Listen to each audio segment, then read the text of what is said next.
Akabara pour ne pas changer, Actu Figurine, on va voir les produits définitifs. Bim, chez Sega, la petite vitrine de soleil m'arrache la gueule. On va y aller à reculons.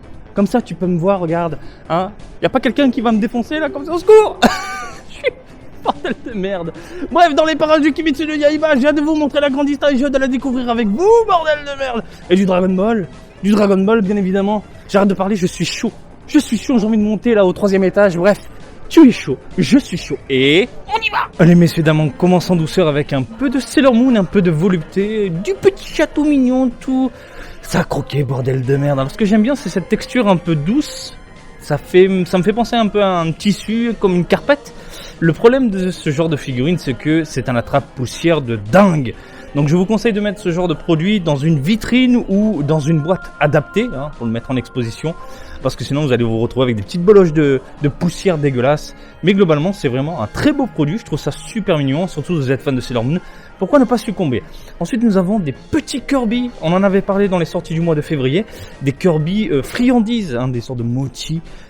T'as envie de le bouffer le Kirby, et en plus c'est parfait, avec la sortie du prochain Kirby sur Switch, Nintendo a tout compris, Bandai également. Donc ils nous sortent des petits personnages comme ça, et le rendu est vraiment très très bon. Je m'attendais à voir quelque chose de moche au niveau de la modélisation, mais non, on est sur quelque chose de super bien travaillé. Par exemple la petite feuille, regardez, hop là, on voit bien les petites vernures là, un peu space, magnifique. Puis j'ai envie de le bouffer le Kirby quoi, il est trop chou. Vraiment très très fan. On continue les amis avec de la Q-Posket Stories, c'est une nouvelle gamme Q-Posket, qui commence à dater maintenant, mais on a des Q-Posket mises en scène et là on a du Aladdin, licence Aladdin, avec Jasmine sur le tapis volant accompagnée de la lampe magique, deux versions, une version rose bonbon et de l'autre sur du violet. Sincèrement c'est top, la modélisation est magnifique, on est sur des personnages déformés, grosse tête, petit corps, la lampe est très bien détaillée, ce petit côté chromé doré donne un aspect un peu métallique à la lampe, et franchement ça passe vraiment très bien, c'est minuscule, c'est vraiment minuscule et c'est super bien foutu. Autre Q-Posket, ça a été annoncé il n'y a pas très longtemps, alors c'est quoi déjà, Inuyasha, un truc comme ça, putain j'ai oublié le nom, Inu quelque chose. Bordel de merde, Inuyasha je crois, je crois que c'est ça. Et c'est une super vieille licence et c'est pour ça que j'aime beaucoup les Q-Posket parce que ils nous ressortent de vieux trucs comme ça en figurine, je trouve ça génial. Après il faut aimer le délire grosse tête petit corps, on est d'accord, mais franchement, regardez le rendu, il est incroyable, grosse tête petit corps, des détails un peu partout. Vous avez le choix de deux modèles, couleur terne, couleur un peu plus vive et franchement ça rend super bien. C'est un bien ce côté SD léger et vieille licence, ça peut finir dans une vitrine, vieux de la vieille comme jeune génération. Voilà. Pour le reste, on a déjà vu tout ça. Je crois qu'on n'avait pas vu le Superman qui est juste là. Voilà, ça reste propre, ça reste mignon, grosse tête, petit corps, Superman. Le Batman est dégueulasse, on en avait parlé. Après, on a de la Fate et Sword Art Online. Sword Art Online est plutôt classe, mais la Fate est super bien foutue, je trouve, au niveau de la modélisation et uniquement au niveau de la modélisation. Franchement, le corps est superbe. Les lunettes, voilà, avec les verres transparents. Rien à dire, ça rend bien. Le seul problème de cette figurine-là, c'est l'effet plastique goudronneux. Je déteste ça dans les figurines. Voilà, au niveau des vêtements, au niveau de la peau. C'est dommage parce que la modélisation, encore une fois, est vraiment excellente. Le rendu avec les cheveux et tout qui tombe sur les yeux, c'est vraiment classe. Il n'y a pas de tortille du cul, c'est plutôt classe. Sword Art Online, je crois qu'on en avait parlé, mais franchement, sympathique, de la volupté, du plutôt classique, De la donzelle également dans les parages. Bref, il y a de quoi se faire plaisir pour les fans un peu d'idol, d'héroïne, etc., etc. Maintenant les amis, on va parler de Kimetsu no Yaiba. Vous avez de la Q-Posket de Zenitsu dans les parages. Sympathique, voire exceptionnel. En termes de rendu, grosse tête, petit corps, détail, voilà. Ça envoie du lourd. Je trouve que la modélisation est excellente, le rendu est vraiment très plaisant à l'œil, ça peut finir dans une vitrine. Le Tengen également, Zui, il envoie du steak, Mais ce que je voulais absolument vous montrer, c'est bien évidemment la Grandista de Inosuke. Elle est enfin exposée. Qu'est-ce que je peux vous dire de cette Grandista là? Eh bien, elle est très bien. Au niveau de la modélisation, il n'y a rien à dire, il est baraqué, tête de porc, sanglier de l'espace, prêt à en découdre, mais le corps, fantastique. Par contre, pas de nuance, pas de dégradé, pas de.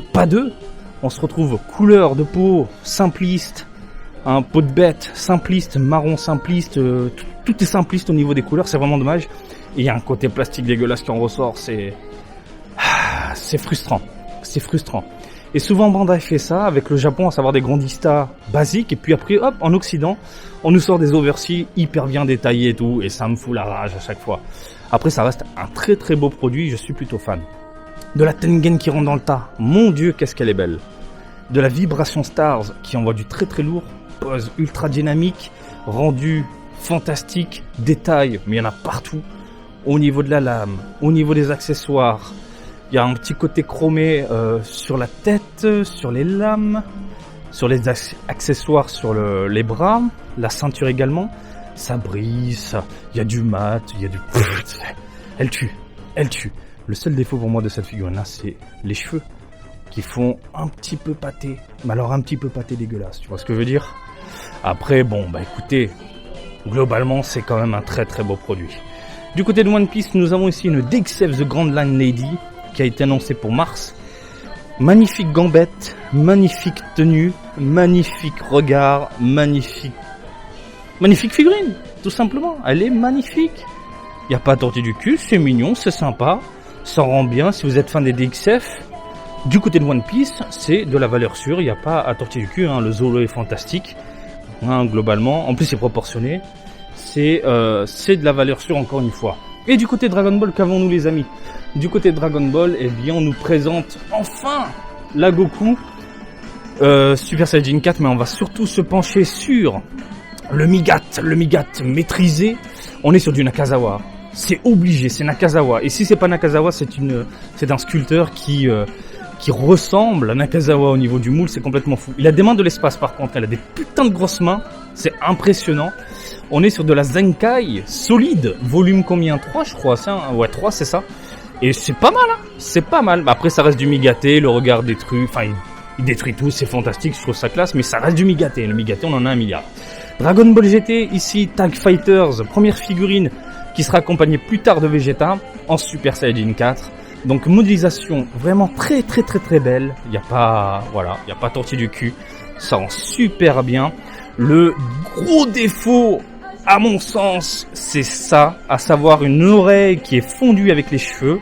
Et le problème, comme ce n'est pas une pièce séparée, on a de la peinture dégueulasse qui déborde sur le rebord de l'oreille. Voilà, et ça c'est moche, c'est moche. Alors attention, ce n'est pas sur toutes les figurines, c'est un petit problème d'usine pour cette figurine-là, mais tu peux avoir des petits défauts comme ça à la con.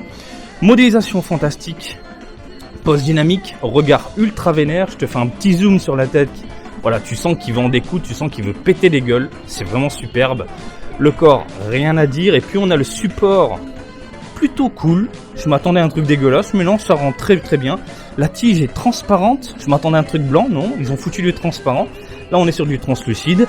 Après au niveau des couleurs, il y en a pas, hein, voilà, un rose simple, un petit jaune moutarde simple, pas de nuance, pas de tonalité. C'est dommage, la queue du Super Saiyajin, elle est bien dure et poilue. Voilà, franchement, c'est pas mal, c'est pas mal. Si je devais lui mettre une petite note comme ça à chaud, je dirais un 15 sur 20. Allez, 14.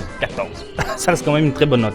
Voilà, concernant les autres figurines, rien à se mettre sous la dent. On a déjà vu tout le reste, les amis.